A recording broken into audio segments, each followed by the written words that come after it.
vamos abrir no capítulo número 8.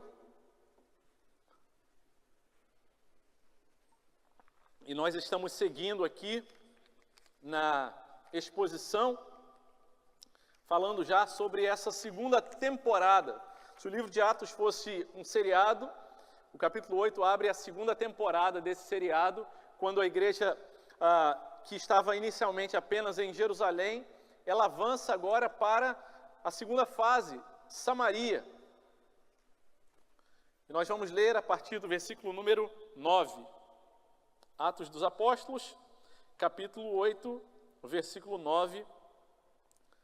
A sagrada palavra do Senhor nos diz assim: havia naquela cidade um homem chamado Simão, que praticava artes mágicas e deixava o povo de Samaria admirado. Dizia ser alguém muito importante e todos lhe davam ouvidos, do menor ao maior, dizendo: este homem é o poder de Deus, chamado o grande poder. Davam atenção a ele porque durante muito tempo os havia impressionado com as suas artes mágicas. Quando, porém, deram crédito a Filipe, que os evangelizava a respeito do reino de Deus e do nome de Jesus Cristo, iam sendo batizados, tanto homens como mulheres. O próprio Simão abraçou a fé e, tendo sido batizado, acompanhava Filipe de perto, observando extasiado os sinais e grandes milagres praticados. Quando os apóstolos que estavam em Jerusalém ouviram que o povo de Samaria tinha recebido a palavra de Deus, enviaram-lhe Pedro e João.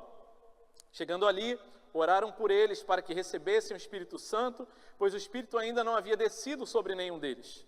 Tinham apenas sido batizados em nome do Senhor Jesus. Então lhes impuseram as mãos e eles receberam o Espírito Santo. Quando Simão viu que, pelo fato de os apóstolos imporem as mãos, era concedido o Espírito Santo, ofereceu-lhes dinheiro, dizendo: deem também a mim este poder, para que a pessoa sobre a qual eu impuser as mãos receba o Espírito Santo.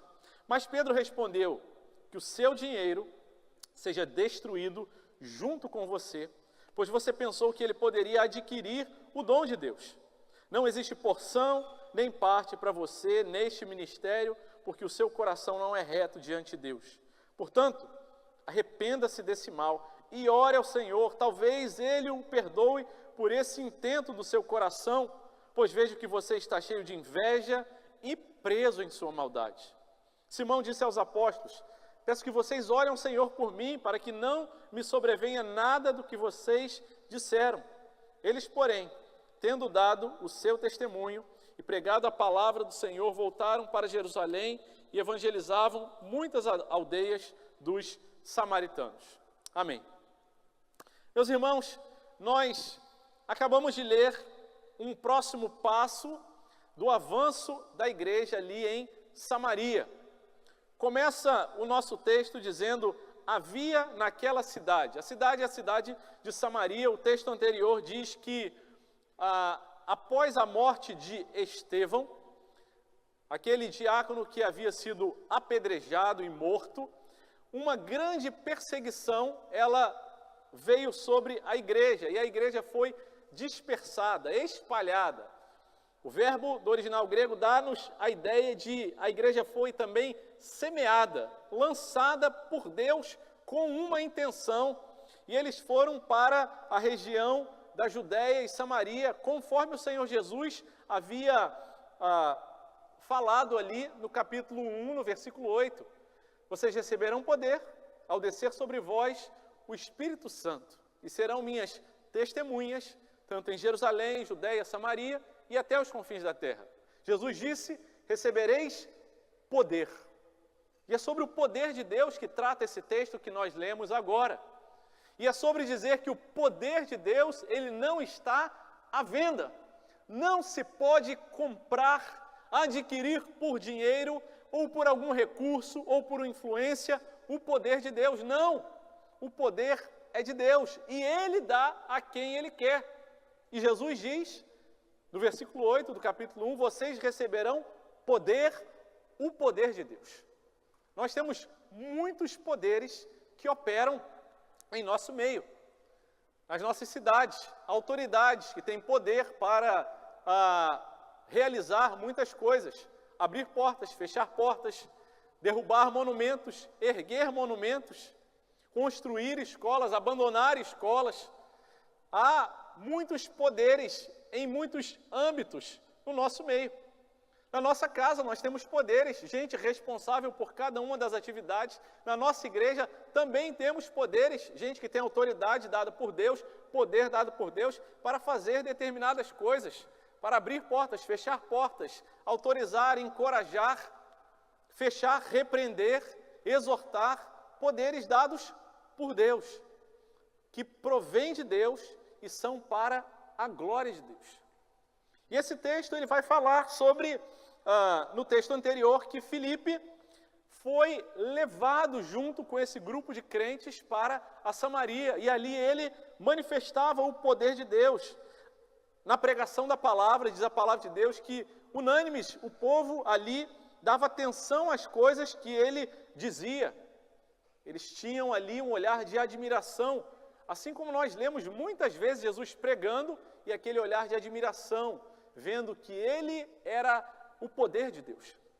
E Filipe ali prega, faz sinais, expulsa espíritos imundos, e ali paralíticos, coxos eram curados, e grande alegria houve naquela cidade, a cidade de Samaria. Segue então o versículo 9, dizendo que naquela cidade havia um homem, na cidade de Samaria, e esse homem chamava-se Simão, e ele praticava artes mágicas. Ele era um mágico, um mago, e ele tinha ali a prática de fazer encantamentos. E dizem os comentaristas que esses encantamentos envolviam muito provavelmente o envolvimento com forças espirituais malignas e também charlatanismo, ou seja, ilusionismo, enganação, truques que tinham o objetivo de levar o povo a achar que Simão, ele era um homem de fato poderoso. Ele possivelmente trazia curas por poderes malignos, ou pelo menos simulação de curas. Ele também podia prever o futuro, falar com espíritos, assim ele era reconhecido ali, e diz ali que ele mesmo dizia ser muito importante, e todos lhes davam ouvidos, do menor até o maior, do mais simples ao mais respeitado, e eles diziam: este homem é o poder de Deus, chamado o grande poder. Assim, Simão era considerado. No começo da nossa exposição, o que nós queremos chamar a atenção é que ali, do menor ao maior, davam ouvidos e o admiravam. E a primeira mensagem, o primeiro ponto da nossa mensagem de hoje é: cuidado com a fala, as aparências, e não se impressione com as maiorias nesse mundo. A maioria das pessoas daquela cidade, do menor ao maior, davam ouvidos para Simão. Nem sempre a maioria estará fazendo aquilo que é de acordo com a voz de Deus. E a frase que diz: a voz do povo é a voz de Deus, pode estar escrita em qualquer lugar, mas jamais esteve escrito na palavra de Deus. Nem sempre, ou arriscaria dizer que muitas vezes, a voz do povo não é a voz de Deus. Portanto, não se impressione com as multidões. Nós temos a tendência humana, natural, de ver um grupo grande de pessoas se movimentando, afirmando alguma coisa, e muitos experimentos sociais já foram feitos quando muitas pessoas, a maioria das pessoas em um determinado local se comporta de um determinado jeito. Você já deve ter visto algum vídeo na internet, num elevador, todas as pessoas entram e ficam de costas, e você que estava dentro do elevador fica de frente para a porta, e daqui a pouco entra o próximo, vira de costas para a porta, daqui a pouco você pensa: deve ter alguma coisa errada comigo. Todo mundo virou de costas, e na maioria das vezes aquele que estava de frente para a porta acaba virando de costas também, conduzido pela força da maioria e da multidão. E o que nós queremos dizer nessa manhã é: cuidado, nem sempre a multidão tem razão. Ou mais grave, em algumas situações, a multidão conduz para o erro. Portanto, não se impressione. com qualquer manifestação dita de poder atribuída ao poder de Deus. Existem formas muito variadas, não difíceis de serem aplicadas, de manipulação de massa. E com temor e tremor nós queremos dizer isso, que Deus tenha misericórdia das nossas vidas. Encher uma igreja de gente não é difícil. Proclamar coisas que talvez não sejam exatamente a palavra de Deus não é complicado. E nós temos a tendência natural de olhar para grandes multidões e falar, eles devem estar fazendo alguma coisa certa, porque está todo mundo indo para lá, eu que estou errado, eu que estou de frente para a porta do elevador. Não se impressionem, não se impressionem. Aqueles poderes mágicos ali, eles eram claramente contra a vontade de Deus. Nós moramos mais de 10 anos no interior do estado do Amazonas ali, e um dos valores mais centrais da cultura indígena era o benzimento. Eram também as artes mágicas, a antropologia chama de magia. E lá, quando você pergunta para o indígena do Alto Rio Negro qual é a coisa mais bonita ou mais importante da sua cultura, ele vai dizer, é o benzimento, que pode ser feito tanto para o bem, é chamado de benzimento, quanto para o mal, chamado de estrago, e a ideia é a manipulação de forças mágicas. E essa força tem algumas características, são os mesmos tipos de forças e de influência que Simão usava aqui nessas artes mágicas. Eram forças de ordem aética, o que significa dizer que você não precisa ter uma ética envolvida. O bem, o mal, o certo e o errado não é muito relevante. Se aquilo que você faz está correto, está de acordo com a vontade de Deus, se é pecado ou não, não ligo muito. Importa é, a segunda característica, é que ela é utilitarista. Ela me traz algum tipo de benefício. Se eu contar uma mentirinha, se eu entrar num esquema, se eu der um jeitinho, torcer as coisas aqui e me trouxer algum benefício, é considerado bom. Essas eram as artes mágicas. Por isso, não se iluda, não se deixe levar, não fique impressionado se as coisas simplesmente dão certo. Porque está dando certo, deve ser a vontade de Deus. Nós acabamos de louvar dizendo, Deus é Deus que abre e que fecha portas, que cura e que às vezes, de acordo com a soberania dele, não cura. Não se deixe impressionar por manifestações que às vezes parecem dar certo, mas não são comprometidas com os princípios do Evangelho, a ética, aquilo que Deus falou que é certo, o que Deus define que é certo. E a terceira característica dessas artes mágicas é que ela é impessoal, ou seja, trata-se de uma manipulação de forças, de uma energia, o que vai na contramão forte de um Deus que é um Deus pessoal, que se revela como uma pessoa.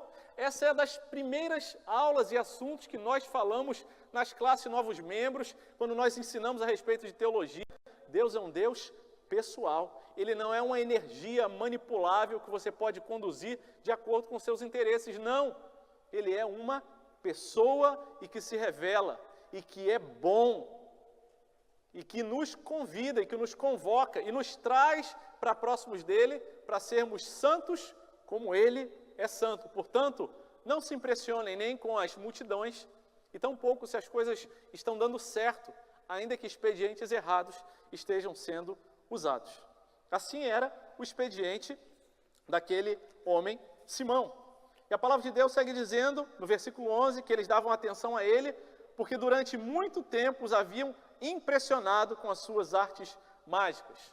Alguns tradutores preferem usar, em vez de impressionado, ele os iludia, deixando ainda mais claro que aquelas manipulações mágicas eram enganos. Versículo 12 diz, quando, porém, deram crédito a Filipe, que os evangelizava a respeito do reino de Deus e do nome de Jesus Cristo, iam sendo batizados, tanto homens como mulheres, e o próprio Simão abraçou a fé. E tendo sido batizado, acompanhava Filipe de perto, observando extasiado os sinais e grandes milagres praticados. Naquela cidade de Samaria, onde havia um conhecido mágico chamado Simão, Deus leva o povo de Deus até aquele lugar e um diácono, cheio do Espírito Santo e do poder de Deus, que ali com autoridade pregava e evangelizava a respeito do reino de Deus, que traz o poder de Deus e do nome de Jesus Cristo, o nome acima de todo o nome. E diz ali que eles deram crédito a Filipe. Eles acreditaram no que Filipe estava falando. E nós vemos nesses 2 versículos que a resposta ao erro apresentada pela palavra de Deus, aos enganos, não é nós nos atentarmos e investirmos em querer desmontar o erro, senão apresentar o certo. A palavra de Deus em si é poderosa para destruir todo tipo de sofisma, engano, articulação do mal. Não diz aqui que Filipe era um apologeta, alguém que defendia a fé e que procurava, através do raciocínio, vencê-los, mas ele traz, nessa ocasião, o poder de Deus. Nós já vimos antes que ele pregava, que ele curava, que ele expulsava demônios, e aqui novamente é sublinhado isso. O combate ao erro deve ser focado na proclamação da verdade de Deus, que ela é em si poderosa. Meus irmãos, em algumas situações eu vejo gente que perde tanto tempo tentando argumentar que as pessoas estão erradas. Não se preocupe, ore por elas e fale e viva a respeito da palavra de Deus. Isso será suficiente, é a suficiência das Escrituras da palavra de Deus. Ela é poderosa, ela é viva, ela é eficaz. Siga proclamando o Evangelho de Cristo, que é poderoso. Ele vai desfazer, ele vai desarticular. Não perca o seu tempo, não invista suas energias em querer apontar o erro, mas proclame a verdade de Deus e confie. O êxito ao testemunhar, diz a CRU, Cruzado Estudantil Profissional para Cristo, eles têm uma frase que diz que o êxito, o sucesso ao testemunhar, consiste simplesmente em tomar a iniciativa de compartilhar a Cristo no poder do Espírito Santo, deixando os resultados com Deus. Então, meus irmãos, se temos lidado com situações difíceis, proclame a palavra, e ela é poderosa para desfazer aquilo que o mal tem tentado articular contra o mundo e contra as nossas vidas. O poder não estava em Filipe, o poder estava no nome de Jesus e no reino de Deus. O texto do capítulo 8 parece fazer eco com o que foi registrado no capítulo 3, no versículo 14, quando os apóstolos que estavam em Jerusalém ali haviam curado um coxo, e a multidão afluiu ali para eles, achando que eles tinham muito poder. Eles falam: por que vocês estão olhando para a gente? Como se de nós tivesse saído o poder, ou o poder viesse a partir de nós, se nós tivéssemos a piedade para curar esse homem que era coxo. Não, o poder não vem de nós, mas vem senão do nome de Jesus. Esse sim é poderoso para quebrar, para desmontar, para fazer novo. E é aquele que é o verbo de Deus e em quem nós cremos. E é aquele que diz para mim e para você: continua confiando. Ele é poderoso para desfazer, e se não desfez ainda, se não mudou a situação ao seu respeito, quem sabe é porque Deus está transformando o seu coração, mas continue crendo. Não espere para ver, nós não somos daquele que vivemos pelo que vemos, mas senão por aquilo que cremos, e cremos no poder de Deus, no nome de Jesus. Diz o versículo 13 que o próprio Simão, ele abraçou a fé. E aqui é uma escolha dos tradutores, pelo menos da Revista e Atualizada, e da Nova Almeida Atualizada, que usam essa mesma expressão. Eles parecem já querer dar a ideia de que Simão, ele se interessou pela fé, mas o despertar para aquela fé era muito mais de ordem externa, como quem abraça, do que como aquele que recebeu a fé em seu coração e foi transformado e regenerado. E diz que Simão, tendo abraçado a fé, se interessado por aquelas coisas, foi batizado, e aí há uma cena em que nós precisamos olhar para ela e falar, olha, a pessoa disse que é crente, ela afirma, ela tem dado ali alguns sinais, mas quem é que pode bater o martelo e dizer essa pessoa realmente é crente? É somente Deus. Nós batizamos também pela fé.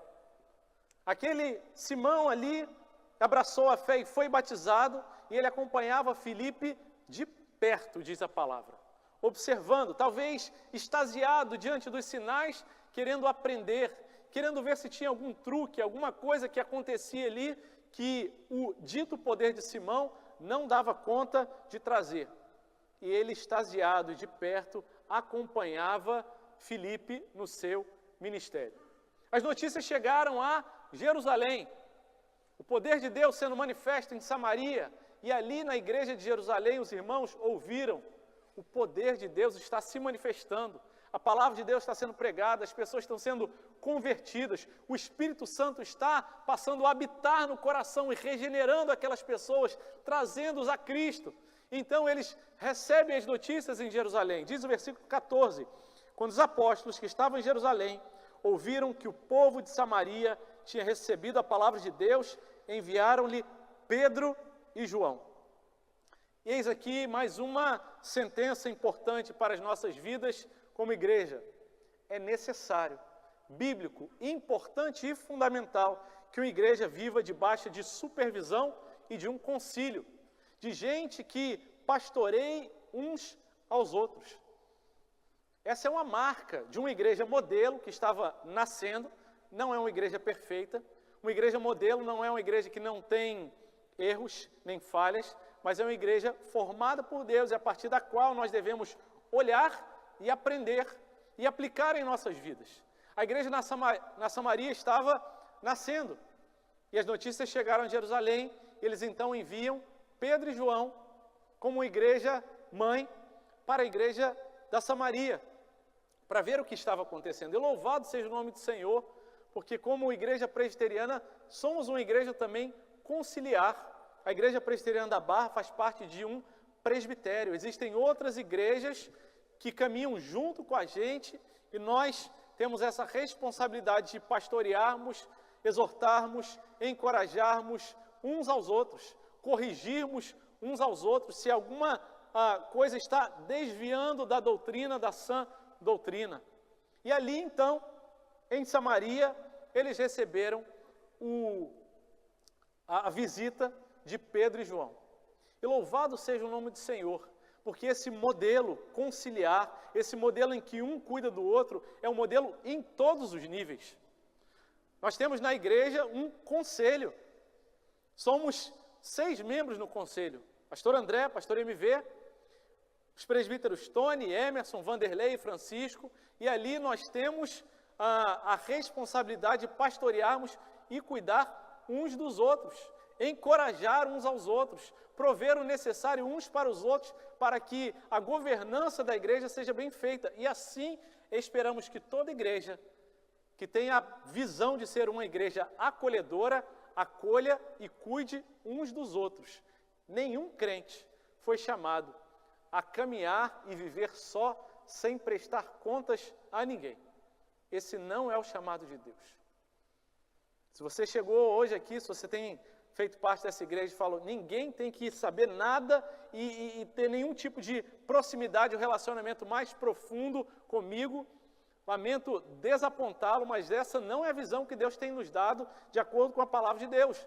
Precisamos ser uma igreja que acolhe, pastoreia, encoraja, exorta, anima uns aos outros, assim como Pedro e João, enviados para a igreja de Samaria. Chegando ali, diz a palavra de Deus, versículo 15,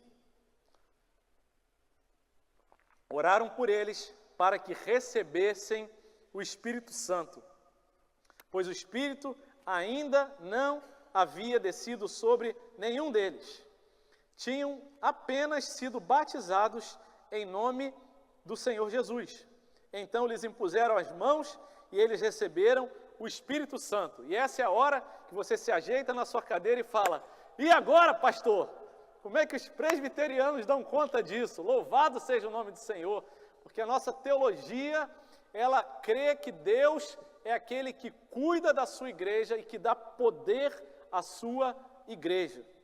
O texto está dizendo que eles chegaram ali e oraram por eles, para que eles recebessem o Espírito Santo, para que o poder de Deus, o selo, a manifestação extraordinária, aquilo que seria o impulsionar de Deus na vida daquela igreja que estava nascendo, se manifestasse ali, porque o Espírito Santo ainda não havia descido sobre nenhum deles. E a nossa compreensão é que isso acontece 4 vezes no livro de Atos, marcando esse avanço da igreja. Primeira vez, capítulo 2 de Atos ali, no Pentecoste. No capítulo 8 aqui, é chamado por muitos teólogos de o Pentecoste samaritano. No capítulo 10 também sobre os gentios e também no capítulo 19 sobre os discípulos de João Batista. Aquelas pessoas que receberam a palavra de Deus e que creram e que foram batizadas já tinham o Espírito Santo, porque todo crente só pode dizer que é crente se já tiver recebido o Espírito Santo, se o Espírito Santo assim já tiver feito a mudança, a regeneração. Você pode participar da igreja, você pode estar fazendo parte de muitos trabalhos, ministérios, trazendo o seu dízimo, lendo a Bíblia, em comunhão com os irmãos, mas você pode só e somente dizer que você é crente mesmo se o Espírito Santo já transformou o seu coração, se ele habita dentro de você. Senão, você é um simpatizante, você acha legal, você acha bonito, isso faz sentido, é agradável, é uma experiência boa, mas só é crente se tiver o Espírito Santo. Se não tiver o Espírito Santo, não é crente, não é salvo, não é nascido de novo. E quando Pedro e João chegam ali, eles veem uma igreja de gente convertida, mas na direção do Espírito Santo eles oram para que Deus os revestisse de poder. Recebereis sobre vós o Espírito Santo. Recebereis poder ao descer sobre vós o Espírito Santo e serão minhas testemunhas. E o texto termina, o último versículo lá, dizendo que eles saíram dali espalhados por muitas aldeias samaritanas, testemunhando. E é sobre isso que diz esse texto. O derramar do Espírito Santo era ali a manifestação do poder de Deus, dando um encorajamento no avanço da igreja de Deus naquele local. Meus irmãos, a palavra de Deus diz que nós devemos ser cheios do Espírito Santo.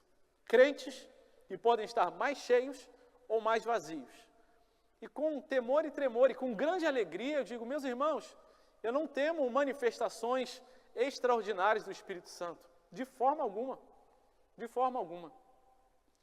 Alguém que, numa expressão do poder de Deus manifestado, transbordando na vida daquela pessoa, traga uma palavra de conhecimento, que traga cura, que ore de uma forma tão profunda, que fale em línguas outras, assim como eles falaram. Meus irmãos, eu não tenho isso como um temor no meu coração de forma nenhuma, mas eu tenho convicção de que não há manifestação extraordinária do Espírito Santo sem uma vida de profunda santidade, quebrantamento e humildade diante de Deus. Não dá para ter uma coisa dissociada da outra. Se alguém se diz ser o grande poder, se há orgulho em alguma manifestação extraordinária, se há uma pergunta e um olhar de desprezo para outros que talvez caminhem no passo a passo do dia a dia, da rotina da vida cristã, e se há algum olhar de desprezo, meus irmãos, ali não está o poder de Deus. Se há pecado envolvido, ali não está o poder de Deus. Se há orgulho envolvido, meus irmãos, não podemos considerar que o poder de Deus está sendo manifesto, porque quando o grande poder de Deus se manifesta de forma extraordinária, a primeira coisa que Ele faz é nos humilhar, nos quebrantar e sermos menos de nós e mais de Cristo. E sendo Ele mais em nós, Ele faz o que Ele quiser em nossas vidas. E nós temos grande alegria em dizer, Deus, faz o que o Senhor quiser na minha vida. E será que nós temos coragem, firmeza para dizer, Deus, quebra o que precisa ser quebrado. Manifesta o teu poder, porque a gente quer colher os frutos das coisas extraordinárias. Mas a gente não quer ser amassado pelo olheiro, que amassa o vaso. Mas Deus tem amassado muitas vidas, porque eu creio que Ele quer manifestar esse poder de forma especial. E ali, o Senhor Deus derrama o Espírito Santo dEle, e aquele povo, tal qual no capítulo 2, tal qual no capítulo 10 e 19, eles são impulsionados à proclamação da palavra de Deus. Essa é a manifestação do Espírito Santo em nossas vidas. Aliás, é uma coisa que eu tenho orado, que tem me incomodado. Nós temos compartilhado a respeito da visão da nossa igreja, de ser uma igreja como uma comunidade acolhedora, que ama Jesus e a sua palavra, e está comprometida com a nossa proclamação, com a proclamação da palavra. Proclamamos muito pouco ainda. Proclamamos dominicalmente aqui no púlpito, é verdade, mas como igreja a gente tem saído quase nada para proclamar a palavra. Eu tenho orado e falado, Deus, ajuda-nos a avançar e a demonstrarmos de fato o nosso compromisso. Batiza-nos com o Teu Espírito Santo e faz-nos transbordar por onde a gente anda. Reveste-nos, enche-nos e faz-nos transbordar da Tua presença em nome de Jesus. A palavra de Deus diz no versículo 18, que quando Simão viu que pelo fato de os apóstolos imporem as mãos era concedido o Espírito Santo, ele ofereceu dinheiro, dizendo, dê também a mim esse poder, para que a pessoa sobre a qual eu impuser as mãos receba o Espírito Santo.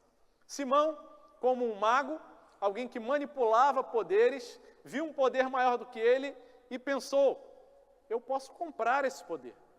Eu tenho influência, há muitos anos, diz o texto, eu engano esse povo, possível e provavelmente era um homem de muitas posses, e resolve falar, eu encontrei alguma coisa que é mais poderosa que eu. Deem também a mim esse poder, tendo ele oferecido dinheiro, em outras palavras, venda-me esse poder. Mas nós proclamamos que o poder de Deus não está à venda. Ele queria poder.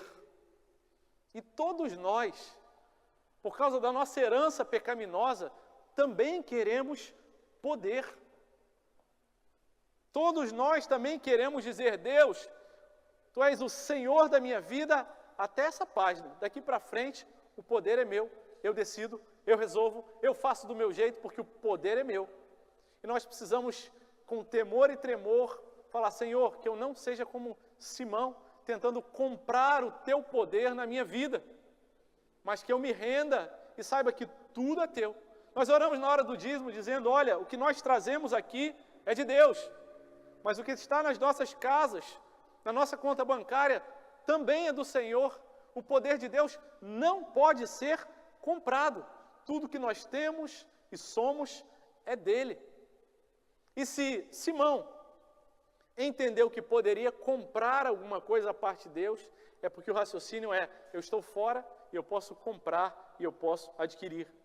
Mas o poder de Deus, ele não pode ser comprado. O poder de Deus, ele não pode ser manipulado. Ele não é uma força mágica, uma energia que a gente pode conduzir de acordo com os nossos interesses. E talvez a gente olhar para esse texto e falar, não, jamais trouxe um dízimo, uma oferta, dizendo, Deus, eu estou comprando teu favor. Mas nós corremos o risco diariamente de, com as inclinações do nosso coração, às vezes por conta do nosso orgulho, às vezes por conta da nossa timidez, vergonha, às vezes por conta do jeitinho que a gente quer dar nas coisas, em fazer como faz Simão, dizendo, Deus, eu sei o que é melhor para a minha vida, eu estou comprando o teu poder. No fundo, eu não ofereço dinheiro, mas o recurso que eu tenho, a história que eu tenho, a influência que eu tenho, está querendo dizer, eu é que sei o que é melhor. E que, meus irmãos, o Senhor, pela graça dele, possa encontrar em nosso meio gente que já diz, eu não tenho nada na minha vida, tudo é do Senhor. E se o Senhor quiser mover o poder dele na minha vida, louvado seja o nome do Senhor, mas eu não posso comprá-lo. Eu não vou dar desculpas, jeitinhos, esquemas, mas o poder de Deus, eu peço que Deus trabalhe em minha vida para quebrar tudo aquilo que ainda não é dele, que eu ainda tento segurar nas minhas mãos. Pedro responde no versículo 20, mas Pedro respondeu, que o seu dinheiro seja destruído junto com você, pois você pensou que com ele poderia adquirir o dom de Deus.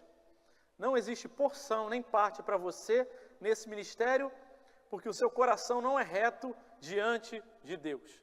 A Nova Tradução, na linguagem de hoje, traduz o versículo 20 da seguinte maneira: que Deus mande você e o seu dinheiro para o inferno.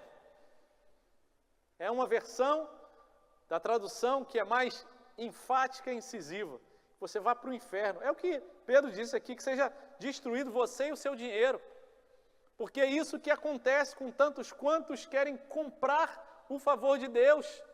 A condenação, a destruição e as áreas da nossa vida também vão sendo destruídas quando nós continuamos a tentar negociar e comprar aquilo que pertence única e exclusivamente a Deus. Não se pode comprar de forma alguma, nem com dinheiro, nem com influência, nem com status, nem com uma boa oratória, nem com recurso, energia que você considerar na nossa vida, na sua vida. Na igreja, nós somos chamados a sermos servos e jamais consumidores.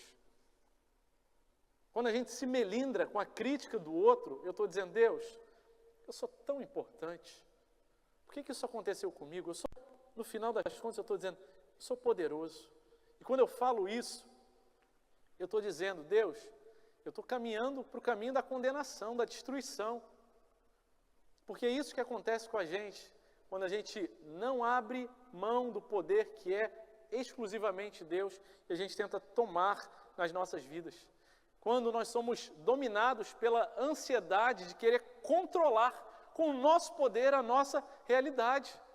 E precisamos dizer: Deus, é verdade, há um diagnóstico de ansiedade, mas Deus, tem misericórdia, há uma parte no meu coração com muita sinceridade que eu sei que é pecado. De alguém que diz com a boca: Tu és Senhor, mas que com o coração está dizendo: o Senhor aqui sou eu. Tem misericórdia. Meus irmãos, eu confesso esse pecado diariamente, peço graça a Deus. Eu quero que as coisas deem certo. Eu quero que as coisas se resolvam, que a igreja caminhe, que a minha família caminhe bem, que os meus projetos sejam realizados. E vez ou outra a gente passa na frente de Deus e quer segurar aquilo que é para a gente descansar nas mãos dEle. E eu confesso diante de Deus: Deus, perdoa a minha ansiedade. Perdoa porque eu tenho 45 anos de idade e até hoje eu roo as minhas unhas, Deus. Porque eu não descanso no Senhor, Pai. Sou pastor daquela comunidade. Que exemplo que eles estão tendo. Mas o nosso Deus, Ele é misericordioso. Versículo 21 diz que Pedro ainda aprofunda ali e fala: olha, você não tem porção nesse ministério. Você não acha que você pode comprar nem o poder, nem o cargo aqui.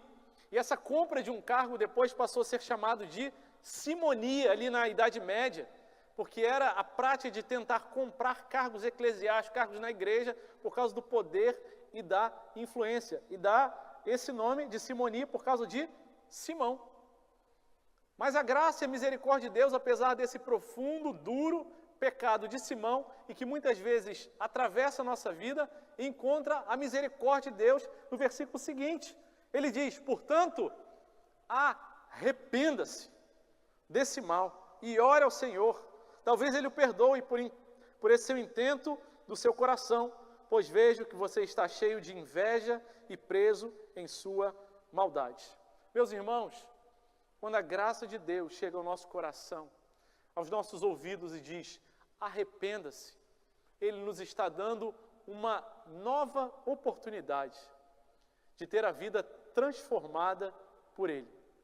Pedro aqui, na sua personalidade, ainda em um caminho de restauração, ele fala: arrependam-se desse mal e ore. Talvez Deus o perdoe. Pedro está querendo dizer assim: olha, por mim eu não perdoava não, mas Deus é misericordioso, talvez Ele te perdoe. Por esse intento do seu coração, porque eu vejo que você está cheio de inveja e preso na sua maldade. E Pedro tinha realmente toda a razão nisso. Simão ainda não tinha sido libertado, preso na maldade dele. E assim, muitas vezes, no nosso processo de santificação, a gente vai sendo libertado de Deus, de coisas que vão ficando pelo caminho. E o que Deus nos dá de recurso é o arrependimento. Não existe crente sem arrependimento. Não existe vida cristã sem alguém arrependido, entristecido por causa do seu pecado. Se você acha que você é tão bom que não precisa do perdão de Deus, examine o seu coração. Talvez você não seja crente. Possível e provavelmente você não é crente, porque a prática, a consciência do arrependimento, ela é condição essencial da vida cristã. Desde o começo do ministério de Jesus, nós vemos Jesus pregando: arrependam-se, porque o reino de Deus chegou. Depois, os discípulos, os apóstolos, aqui novamente uma palavra: arrependa-se desse mal e ore ao Senhor. A resposta de Simão é uma resposta interessante, que revela ainda o coração dele. Ele diz aos apóstolos, versículo 24: eu peço que vocês orem ao Senhor por mim, para que não me sobrevenha nada do que vocês disseram. Simão se dirige a Pedro e diz: ore por mim. Ele ainda está dizendo: olha, o poder que vocês têm para orar é um poder maior. Orem vocês por mim. Quando Pedro já falava: ore você, porque a sua oração tem o mesmo poder que a minha oração, porque não vem de você, mas senão de Deus. Porque, meus irmãos, a palavra do pastor, a oração do pastor, não é mais poderosa do que a sua oração.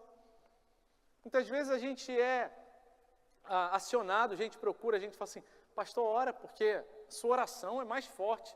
Não é, meus irmãos. Essa não é a nossa doutrina, isso não é o que nós cremos. Todos nós somos sacerdotes. Esse é o sacerdócio universal dos crentes. Todos têm acesso a Deus, podem e devem orar diretamente a Deus. Você não precisa de nenhum intermediário, quanto mais eu. Nós oramos uns pelos outros. E é por isso que vez ou outra fala: ora por mim. Outro dia encontrei os irmãos saindo ali da academia, era 6:30 da manhã, e eu falei: cara, eu preciso voltar para a academia, preciso orar. Ora por mim nesse propósito? Não, vamos orar, pastor. Não, ora agora. Aí eles oraram por mim, eu fiquei tão grato a Deus, nessa certeza de que Deus quer usar uns aos outros, para a gente orar uns pelos outros. Louvado seja Deus, pelo Deus que atende as orações da graça e misericórdia renovada. O pastor conseguiu se matricular e está indo na academia. Louvado seja Deus. Deus é bom, cuida de nós e quer que a gente cuide uns dos outros.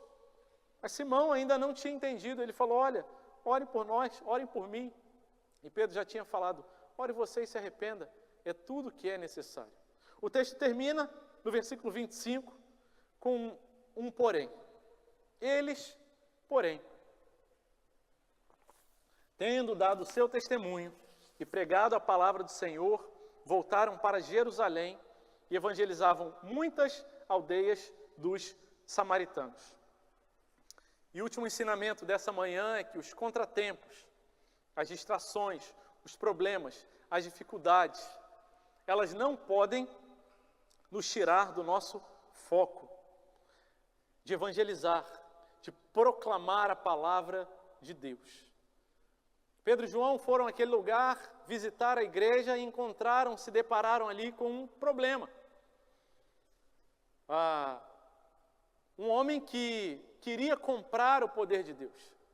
E eles o repreendem, e eles dão testemunho, e eles seguem o caminho deles com o foco deles firme. Proclamar, pregar a palavra de Deus, evangelizar muitas aldeias dos samaritanos. E, meus irmãos, que o Senhor nos dê graça, porque a nossa tendência natural muitas vezes é dizer: quando isso se resolver, quando eu encontrar esses recursos, esse contexto, essa configuração, aí eu vou servir a Deus, aí eu vou evangelizar, aí Deus vai poder me usar. Não espere, você nunca terá as condições ideais, nunca. Vá assim mesmo, Deus quer nos usar. Quebrados, mas enquanto Ele nos usa, quebrados mesmo, Ele vai nos restaurando e usando como barro, como vasos de barro na mão do oleiro, para proclamar a palavra de Deus. Que assim Deus nos abençoe e nos ajude Assim como os apóstolos, depois de terem visitado Samaria, lidado com situações, seguiram cumprindo aquilo que era o chamado de Deus, a manifestação do poder na evangelização, porque o Evangelho é o poder de Deus para aquele que crê em nome de Jesus.